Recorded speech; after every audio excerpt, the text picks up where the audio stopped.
Assalamu alaikum, dear students. Here is Kumail Haider, and welcome to Octahedron Chemistry classes. Last lecture में हमने Maxwell डिमाउंट thought experiment को देखा और आज का हमारा लेक्चर होगा श्रोडिंगर कैड एक्सपेरिमेंट। ठीक है, तो स्टार्ट करते हैं बेटा। श्रोडिंगर कैड एक्सपेरिमेंट क्या था? ठीक है, अच्छा, इसमें सबसे पहले हम देखते हैं कि श्रोडिंगर का पूरा नाम क्या था बेटा। याद रखिएगा, श्रोडिंगर का पूरा नाम था अरविंद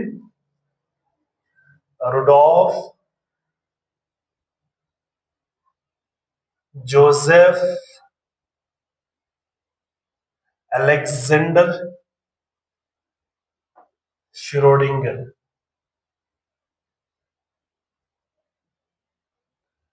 ये इसका पूरा नाम था, Erwin Rudolf Joseph Alexander Schrodinger. आपकी बुक में इसको अरविंद श्रोडिंगर के नाम से लिखा हुआ है, लेकिन इसका पूरा नाम हमें लिटरेचर से मिलता है कि Erwin Rudolf Joseph Alexander Schrodinger इसका पूरा नाम था। और he was an Austrian physicist. ये एक ऑस्ट्रियन फिजिसिस्ट था, ऑस्ट्रियन फिजिसिस्ट। ठीक है, और ये इसकी जो कंट्रीब्यूशन साइंस के अंदर रही वो 1887 से लेकर 1961 तक इसकी कंट्रीब्यूशन रही। 1887 में ये पैदा हुआ और 1897 में, सॉरी 1887 में ये पैदा हुआ और 1961 में इनकी वफात हो गई। तो बहरहाल ये जो एरा था जिसमें इसने साइंस के अंदर अपनी कंट्रीब्यूशन दिया। इसकी जो मेन कंट्रीब्यूशन है, ठीक है, साइंस के अंदर, वो आप लोगों ने याद रखनी है। कंट्रीब्यूशन था बेटा अबाउट कंट्रीब्यूशन। अच्छा, कंट्रीब्यूशन में अगर हम देखें तो पहली बात तो यह है कि श्रोडिंगर ने साइंस के अंदर जो सबसे बड़ा कंट्रीब्यूशन दिया वो वेव इक्वेशन के बारे में दिया। इसको हम श्रोडिंगर वेव इक्वेशन के नाम से पढ़ते हैं। Schrodinger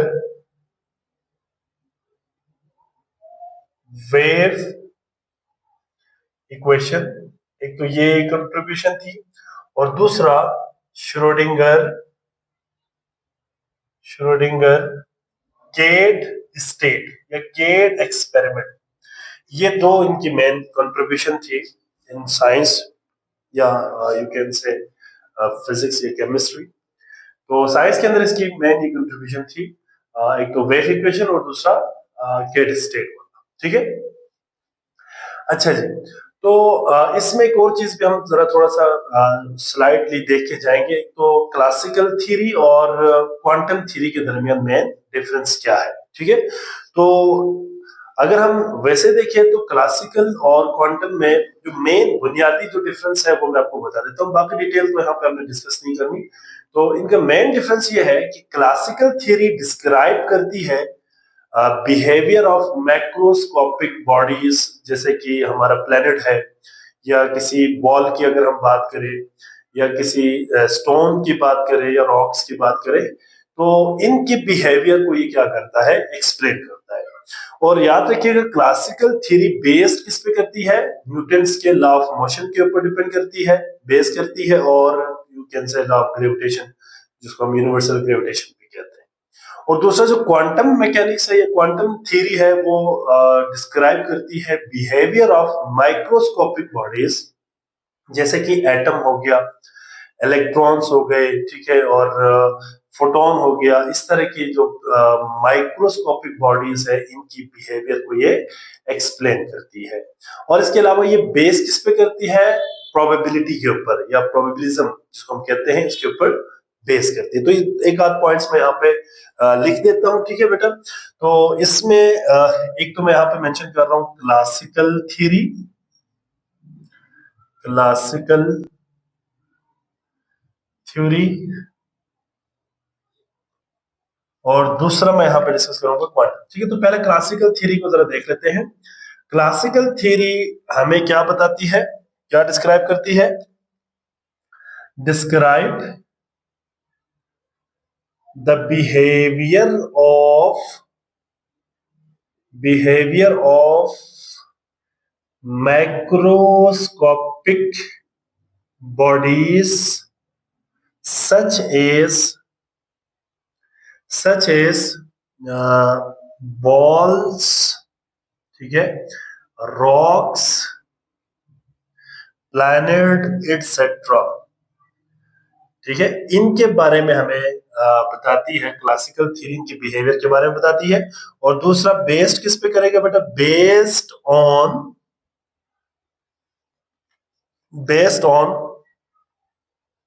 Newton law of motion, और दूसरा यूनिवर्सल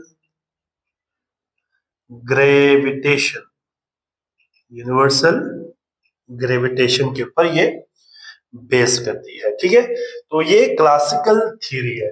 और दूसरा इसमें अगर हम डिस्कस करें, that is the quantum theory.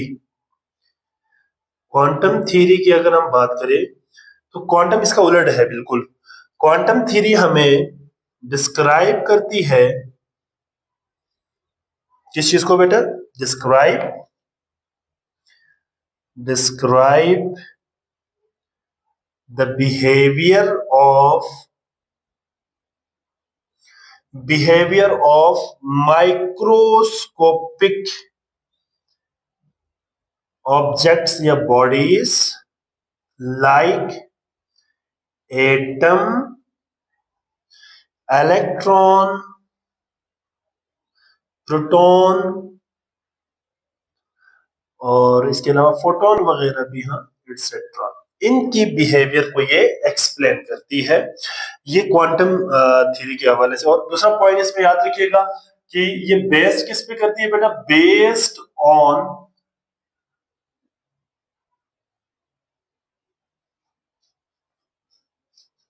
प्रोबेबिलिज्म के ऊपर बेस करती है। प्रोबेबिलिज्म कहते हैं प्रोबेबिलिटीज, ठीक है, या हम इसको सिंपल कहे तो दीज आर प्रोबेबिलिटी या प्रोबेबिलिटीज, यहां से निकला ये वर्ड। ठीक है, प्रोबेबिलिटीज के ऊपर बेस करती है। मैं थोड़ा सा आपको एक्सप्लेन करता हूं इसको। ठीक है,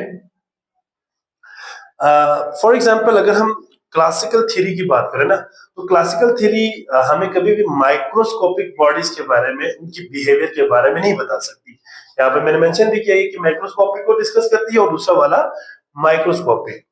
तो जैसे कि फॉर एग्जांपल अगर हम इलेक्ट्रॉन की अगर हम बात करते हैं, मोमेंटम को या उसकी एनर्जी को या उसकी पोजीशन को अगर हम डिस्कस करें, ठीक है, तो हम अकॉर्डिंग टू क्वांटम थ्योरी हम किसी भी इलेक्ट्रॉन की मोमेंटम और उसकी पोजीशन को हम मेजर नहीं कर सकते, या इसको हम प्रिसाइज मेजरमेंट के जगह पे हम उनकी प्रोबेबिलिटी को डिस्कस करते हैं।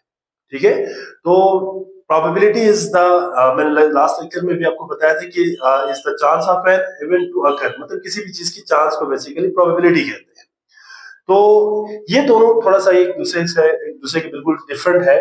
या मैं और इसको अगर सिंपल करके आपको बता दूं, तो क्लासिकल थ्योरी मतलब जो चीजें हमें नजर आती है, जो हम देख सकते हैं जिनके बारे में, ठीक है, उन चीजों को डील करती है बेसिकली। लेकिन क्वांटम मैकेनिक्स जो हमारी सोच होगी, जो हमें नजर नहीं आता, तो जहां पे वो एक बड़ा जबरदस्त एक कोटेशन भी है, कोटेशन तो नहीं है, बार किसी की जो है बात है कि जो जहां पे ना हमारा सोच खत्म होता है ना, वहां से आगे क्वांटम मैकेनिक्स से क्वांटम शुरू होती है।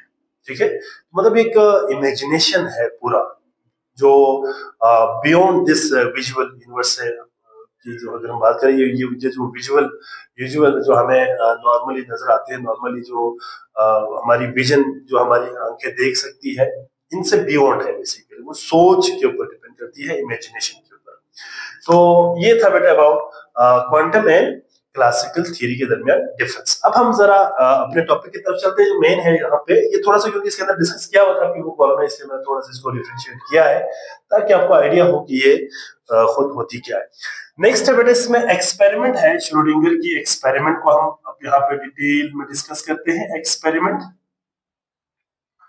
अच्छा जी, श्रोडिंगर की जो केट एक्सपेरिमेंट है इसको हम यहाँ पे पहले डायग्राम से मैं इसको जरा समझाता हूँ, ठीक है, जो आपकी बुक वालों ने भी बनाई हुई है।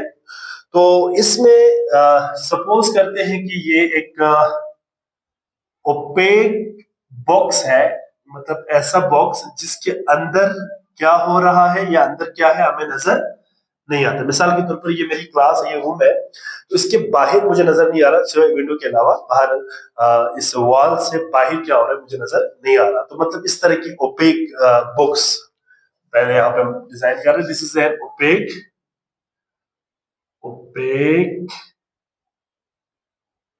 ऑब्जेक्ट या ओपेक बॉक्स, ठीक है, ये एक ओपेक बॉक्स है। और इस ओपेक बॉक्स को अगर हम थोड़ा सा और इसकी बाकी चीजें भी जल्दी जल्दी बनाते हैं, ठीक है, इसमें यहाँ पे ना एक बॉटल रखी हुई है और इस बॉटल के अंदर ना कुछ पॉइजन रखी हुई है, पॉइजन। ये एक ऐसा बॉटल है जिसके अंदर पॉइजन रखी हुई है, तो मैं इसको साथ साथ लेबल भी करता हूं। This is bottle containing poison, यहाँ पे पॉइजन रखी हुई है, ठीक है। और यहाँ पे एक पार्ट है जिसका नाम है गीगर काउंटर, ठीक है, इसको हम कहेंगे गीगर काउंटर, गीगर काउंटर, ठीक है। और यहाँ पे उसने रखा हुआ है किसी रेडियो एक्टिव मटीरियल को, ठीक है। लेट अज्यूम कि यहाँ पे एक रेडियो एक्टिव मटीरियल रखी हुई है। This is radio active material, ठीक है। अच्छा, अब इस बॉक्स के अंदर उसने एक केट को रखा, बिल्ली को, ठीक है। अच्छा, इसमें एक और चीज भी है, उसको भी जरा मैं यहाँ पे बना देता हूँ। It is you can say, ये एक हैमर में बना रहा हूँ, हैमर, ठीक है, ये एक हैमर है और इस हैमर को यहां से इसको बांध के रखा हुआ है और यहां से हम अगर चलो सपोज करते हैं इसके साथ अटैच्ड है, ठीक है, ये दोनों। अच्छा जी, अब इसके अंदर एक केट है, ठीक है, सपोज करते हैं कि मैं यहाँ पे इसके अंदर एक केट को रखा हुआ है, ठीक है। तो मैं दो यहाँ पे पॉसिबिलिटी यहाँ पे बना रहा हूँ, ठीक है। एक लेट अज्यूम कि आप समझ लें कि ये केट है, ठीक है। मैं एग्जैक्ट यहाँ पे ड्रा तो नहीं कर सकता, और कोशिश पूरी करूंगा कि यहाँ थोड़ा सा इसको थोड़ा सा आपको आइडिया हो जाए, ठीक है, कि ये इसके अंदर केट की कंडीशन क्या है, ठीक है। फॉर एग्जाम्पल इस तरह से ये कैड है, ठीक है। और एक और मैं यहाँ पे बना रहा हूँ, आपको बाद में समझ आएगा कि मैंने ये क्या किया है, ठीक है।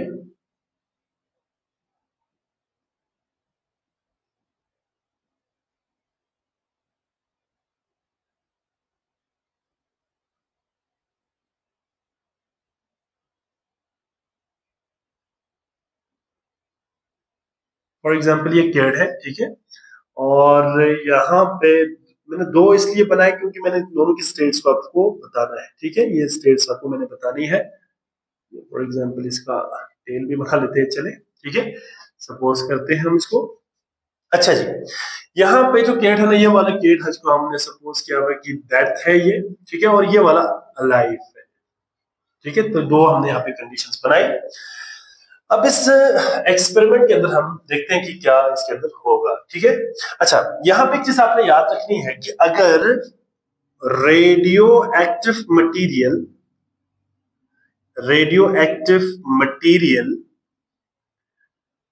डिके हो जाए, क्या हो जाए, डिके हो जाए, तो जाहिर बात है यहां से रेडिएशंस निकलेगी, और ये जो रेडिएशन है ना बेटा, यहां से निकलने वाली रेडिएशन है, इसको क्या करेगा, गीगर काउंटर सेंस करेगा। ठीक है, मतलब इसको क्या करेगा, डिटेक्ट करेगा, किसको, डिके होने के बाद रेडिएशंस को क्या करता है बेटा, रेडिएशंस को डिटेक्ट करेगा गीगर काउंटर। ठीक है, डिटेक्ट करेगा, किसने, कौन करेगा, डिटेक्ट करेगा गीगर काउंटर, गीगर काउंटर। ठीक है, अच्छा, जब इस रेडियो एक्टिव मटीरियल से रेडिएशन, फॉर एग्जांपल यहां से रेडिएशन क्या हो गया है, रिलीज हो गया, तो ये रेडिएशन क्या करेगा, ये गीगर काउंटर इसको सेंस करेगी, या मतलब इसको डिटेक्ट करेगा। जब ये इसको डिटेक्ट करेगा तो ये जो हैमर है, इसका जो हैमर है वो मूव करना शुरू करेगा। जब मूव करेगी तो ये बॉटल के ऊपर पड़ेगा, बॉटल ब्रेक हो जाएगी और पॉइजन यहां से रिलीज हो जाएगा। जब यहां से पॉइजन रिलीज हो जाएगा तो जाहिर बात है ये कैट इस पॉइजन की वजह से डेथ हो जाएगा। ठीक हो गया। अब चूंकि अंदर क्या हो रहा है हमें बाहर से नजर तो नहीं आ रहा, लेकिन हम यहाँ पे प्रोबेबिलिटी डिस्कस करें। बेसिकली हम यहाँ पे बाहर से एक तस्वुर कर रहे हैं कि भाई हो सकता है कि अंदर रेडिएशन जो है वो रिलीज हो जाए, गीगर काउंटर की वजह से हैमर जो है वो मूव करे और पॉइजन जो है यहाँ पे रिलीज हो जाए ब्रेक होने की वजह से बॉटल का। तो ये जो पॉइजन है इसकी वजह से ये जो कैट है, ये क्या हो जाए, डेथ हो जाए। ये हमने एक इमेजिनेशन करनी है। ठीक है, जस्ट हमने सोचना है। अब यहाँ पे दो स्टेट्स पॉसिबल है, यहाँ पे दो स्टेट्स केट की ना, दो स्टेट्स पॉसिबल है। ठीक है, एक है कि जो केट है वो इस बॉक्स के अंदर या तो वो हो जाए डेथ, ठीक है, या ये केट अलाइव हो। ठीक है, अच्छा, अगर तो ये केट होता है डेथ, ठीक है, तो इसकी रीजन क्या होगी बेटा, इसकी रीजन ये होगी कि जो पॉइजन था वो रिलीज हो गया। अब वो पॉइजन रिलीज क्यों होगा, क्योंकि रेडियो एक्टिव मटीरियल मटीरियल क्या हो जाए, डिके हो जाए। ठीक है, जब ये डिके होगा तो डेथ होगा। लेकिन अगर रेडियो एक्टिव मटीरियल अगर डिके ना हो, डू नॉट डिके, अगर ये डिके ना हो तो फिर केट क्या होगा, अलाइव होगा, मतलब केट जिंदा होगा, केट की डेथ नहीं होगा। अच्छा, ये जो एक्सपेरिमेंट है, या इसको हम कहते हैं पैराडॉक्सिकल थाउड एक्सपेरिमेंट। क्या कहेंगे इसको, पैराडॉक्सिकल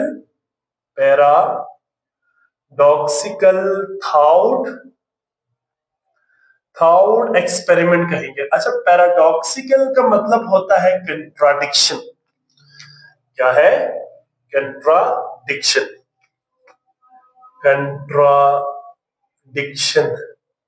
इसका मतलब ये होता है, मतलब ये है कि हो सकता है कि केट डेथ हो या हो सकता है कि केट अलाइव हो, लेकिन ये हमें बाहर से नजर तो नहीं आ रहा।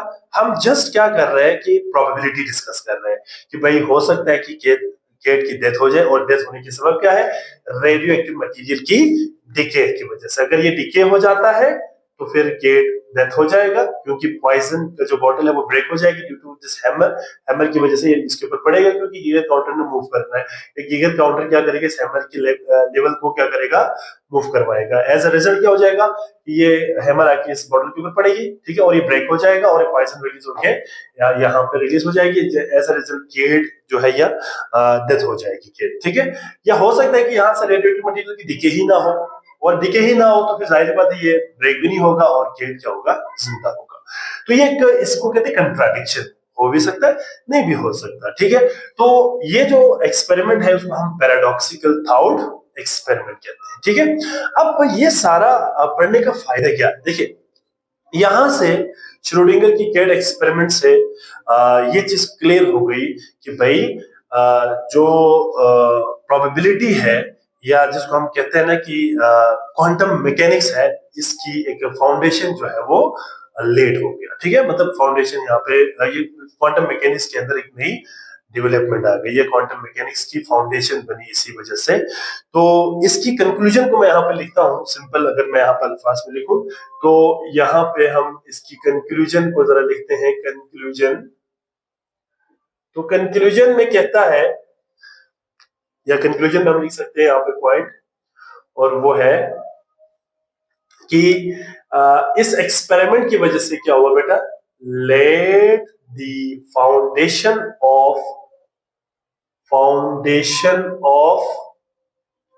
क्वांटम मैकेनिक्स, इसी वजह से क्वांटम मैकेनिक्स हमारे सामने आ गया है, मैकेनिक्स। ठीक है, तो ये आप लोगों ने इस पॉइंट को यहाँ पे याद रखनी है। तो ये था बेटा हमारा श्रोडिंगर कैट एक्सपेरिमेंट। ठीक है, तो यहाँ पे जस्ट एक इमेजिनेशन को मोस्टली फोकस किया है, मैंने आपको बताया हमारे टॉपिक ही चलता है और एक्सपेरिमेंट नहीं चल रहा है। तो यहाँ पे प्रोबेबिलिटी को बेसिकली यहाँ पे क्या कर रहे हैं, डिस्कस कर रहे हैं। ठीक है, तो ये था बेटा about the Schrodinger cat experiment. इसमें एक और चीज, वैसे इंटरेस्टिंग इंफॉर्मेशन है आपके लिए। आपने कभी इस सैंपल को देखा होगा, फॉर एग्जांपल दिस सैंपल, इस सैंपल को आपने देखा होगा बहुत सारे जगहों पे या शर्ट्स वगैरह के ऊपर, इसमें ना, या मोबाइल के अंदर भी आपने देखा होगी चीज। अगर आप देखिए इसके अंदर ये वाला सैंपल हो ना, ठीक है, ये वाला सैंपल हो, तो ये रिप्रेजेंट करता है किस चीज को बेटा, this will represent the, you can say happiness को। ठीक है, या यू कैन से खुशी को या मुस्कुराहट को शो करते हैं। लेकिन अगर आप इसको अगर निकाल के यहाँ पे अगर आप ये वाला सैंपल देखिए, उसको निकाल के ये वाला, तो ये शो करता है सैडनेस को। इस सैंपल को कहा जाता है, this sample is known as Schrodinger smiley. क्या कहा जाता है इसको, श्रोडिंगर श्रोडिंगर डिंगर स्माइली। ठीक है, और इस श्रोडिंगर स्माइली में यही बेसिकली आया किधर से, ये सैंपल बेसिकली आया इसी केट से है। मतलब वो कह रहे हैं कि अगर यहाँ पे जो केट है ना बेटा, उसकी स्टेट को बता रहा है कि ये केट या तो सैडनेस होगा, मतलब सैडनेस कब होगा, जब इसकी डेथ होगी।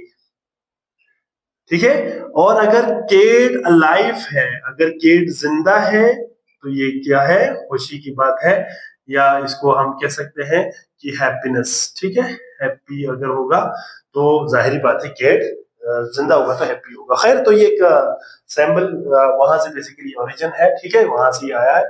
तो ये था बेटा हमारा आज का लेक्चर। ठीक है, जिसको मैंने कोशिश किया कि सिंपल से सिंपल करके आपको समझा दूं। ठीक है, तो इसको आप अच्छे से इसको जरा, इस लेक्चर को जरा सुने आप लोग। ठीक है, और अगर किसी का कोई क्वेश्चन है इस लेक्चर के हवाले से, तो आप कमेंट बॉक्स में कोई भी मैसेज ड्रॉप कर सकते हैं जिसमें आपको मसला हो। ठीक है, तो मैं इंशाल्लाह आपको वहां पे आंसर करूंगा। ठीक है बेटा, तो आज हम यहाँ पे अपने लेक्चर को स्टॉप करते हैं, और इंशाल्लाह अगले लेक्चर में फिर हम ये इमाम गजाली के हवाले से कुछ चीजें यहाँ पे डिस्कस करेंगे। तो अपना बहुत सारा ख्याल रखिएगा बेटा। अल्लाह हाफिज।